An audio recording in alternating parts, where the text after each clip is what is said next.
Doc, good morning. Good morning. Yeah, good morning to you, and good morning to your cherished listeners. Doc, let's understand what really happened in Garu over the weekend. So, thank you. That was Sunday early dawn, 2 o'clock. A group of military with armor cars and then buses stormed Garu Township and then beat mercilessly any man they saw, even beating children. A child of 6 years, 8 years, an old man who came out to wee was beaten and his hand is broken. And they have not so far told them why they beat them up. They bullied them as if they were animals. I was thinking that this type of behavior can be committed by vigilantes like Delta Forces, Invisible Forces.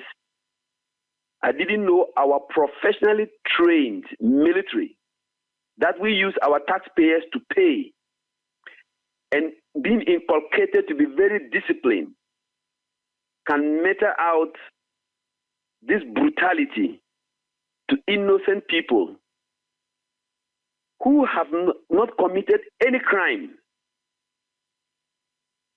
I heard one of your texts you read, and I think that person perhaps is a paid up or does not understand what he's talking about, Kusasis.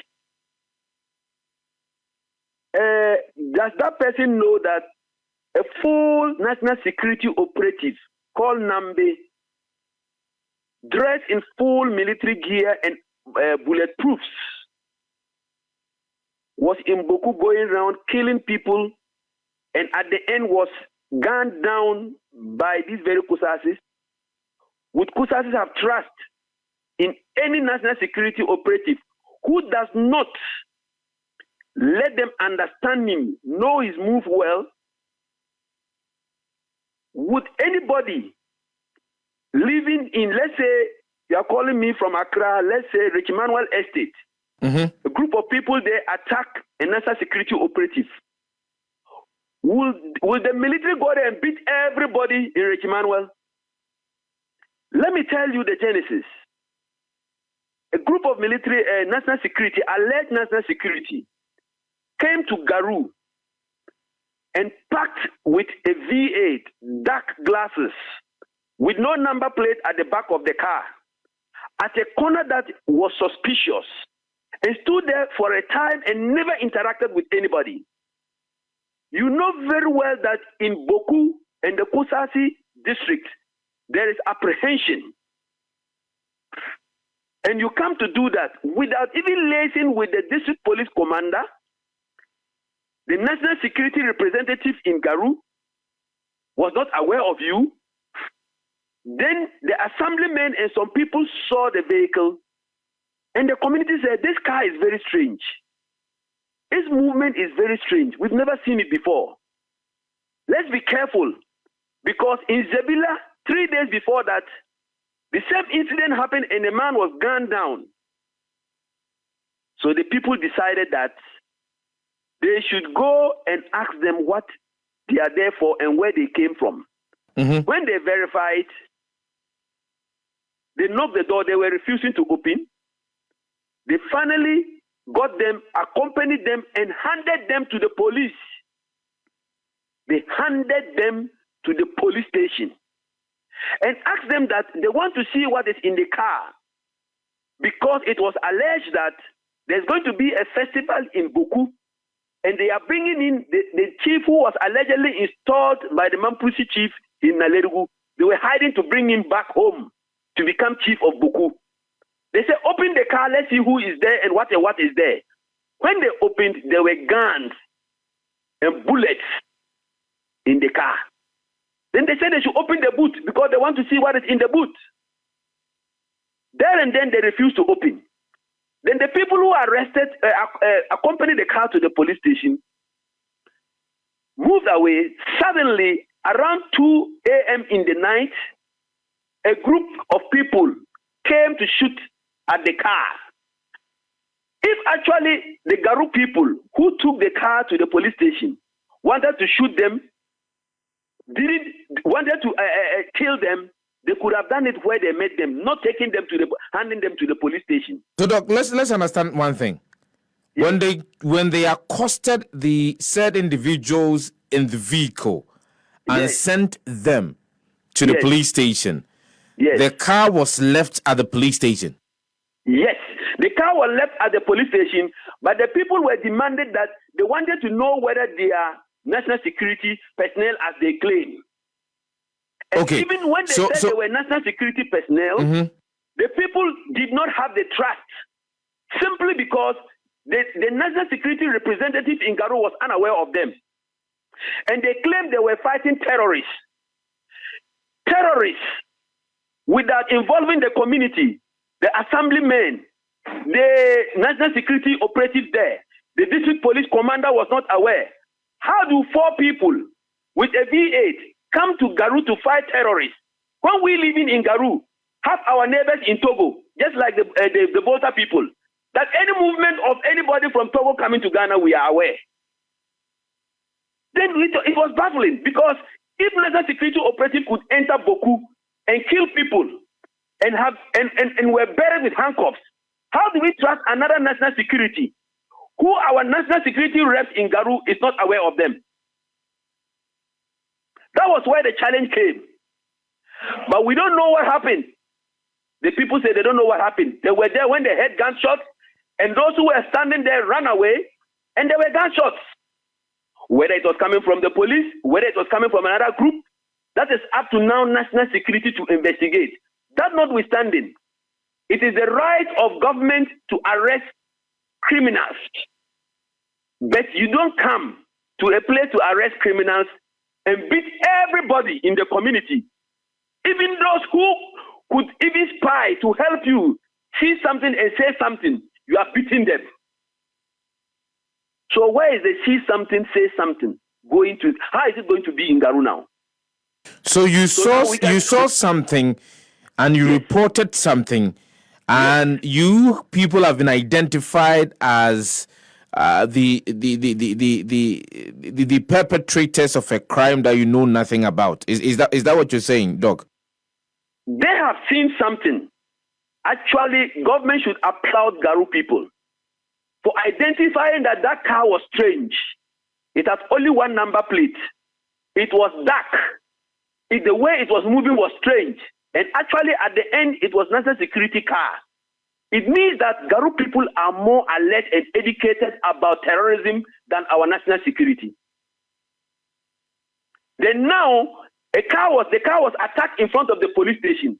What would government have to do to investigate who attacked and arrest those they suspect?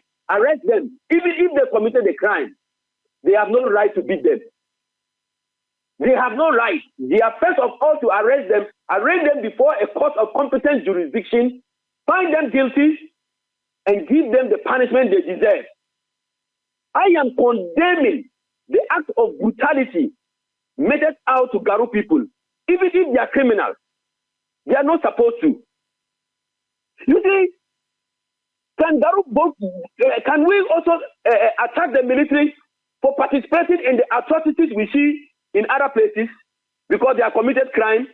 We should all gather and fight the military just because they have arms, just because they have armor cars.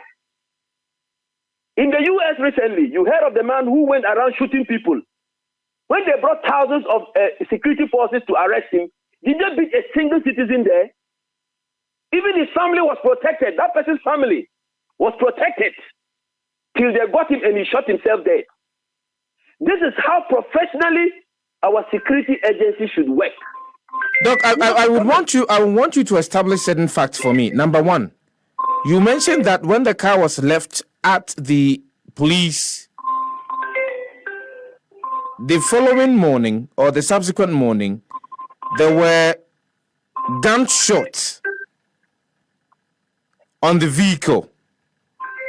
When the car was, have you been able, Doc? Yes. With your help, were you able to identify the people who perpetrated that act? It was midnight, and no one knew where the gunmen came from. Those who were standing there waiting for the car to be open for them to see whether there were more things there, all had to disperse. Those who took the car there had to run away for their own lives. Now you are coming to beat and arrest some of those people. If they had the intention to spoil the car and burn the car, they would have burnt it. They wouldn't have taken it to the police station. It is not my duty, please. It is not my duty. I don't have the expertise to go around to investigate who came and shot at a car at the police station. It is the security agencies that have the expertise. What we as civilians can do is to identify strange movement of strange people and report it to the police. That is what exactly the Garu people did.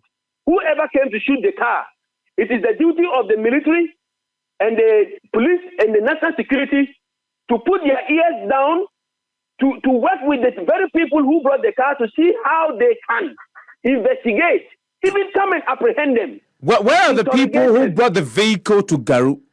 Where are they now? Where are they now? Some of them have been taken away. If you say they have been taken away, where have they been taken away to, please? No. They have been taken away. They said they are taken. The military took them away. We are told they are in Tamale. We are told they are waiting to go. That is what we are hearing from. So the four people who were in the vehicle at Garu have now been taken to Tamale. No, the 4 people who were in the vehicle in Garu, the national security operatives, were taken the following day by the by the military. To where? Where they are. Do you have any idea where they do? We don't have any idea of where they are. They are national security operatives, so they should be with national security. And none of them was hurt. None of them was hurt. I am not against the military, the national security arresting hooligans, criminals, and then deviants. But I'm also against the military acting unprofessionally, in a barbaric fashion, in an undemocratic fashion, because this country is governed by a rule of law. And no criminal should be given punishment instead of the one instructed by a judge. And I would want to find out from you before we even wrap up the conversation. When the military decided, or when the decision was taken in the area, we know it's a conflict zone. Yes. You, as one of the key opinion leaders in the area, were you given any reason or reasons for the military to storm the area in search of the said individuals who, during the midnight, had gone to the police station to go and shoot at the vehicle belonging to the national security operatives? We don't. Let me repeat. No one as at now knows who shot the BNI, the national security vehicle. But there is a story in the Finder newspaper, which is saying that attackers of national security officers, they have been arrested. Thank you. If they believe they are the attackers, they are alleged as at now. They are alleged, because let's be careful using terms. No court has found them guilty. No investigation has come out before a judge and said they are guilty of shooting the car. And I'll tell you one thing, and I can vouch for that I know somebody who has been arrested and taken there, who that very day of the shooting was having a funeral in Tamale. Have you heard me? Have you heard me? I've heard you. Yes. So as of now, no one has been found guilty by a competent court of jurisdiction. Okay. So they are still alleged. And if it is true that they are the perpetrators, granted, what did the 100, 250 something people do that they were beaten mercilessly? Doc, what is the current situation in Garu like after this particular incident? The current situation is anger at government, national security, and the commander-in-chief of the Ghana Armed Forces. for allowing these hoodlums to come to Garu to beat people mercilessly. You see people's eyes swollen, so people cannot lie down, they can't sit. What type of animal barbaric behavior is that? Is that how we are training our military? Is that the psychological treatment they give to them to protect Ghanaians? Are we the terrorists now? We in Garu, are we the terrorists? We have been able to identify a strange car. Give us thumbs up, but don't come and beat us. If you think some of them were misbehaving, arrest them. We don't care. Okay. Arrest them and deal with them. Doc, you don't come and beat people. Doc, let me thank you this morning for the bits of insight and information that you've given us this morning. Can I add something? Quickly. 1 minute. The worst of it all is that Garu hospitals have no medicine, even paracetamol. Thanks to our poor national health insurance, people had to donate medicines to treat people for pain and infection.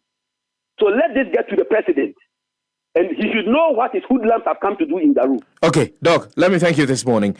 Dr. Thomas Winsome is the NDC's parliamentary candidate for Garu constituency.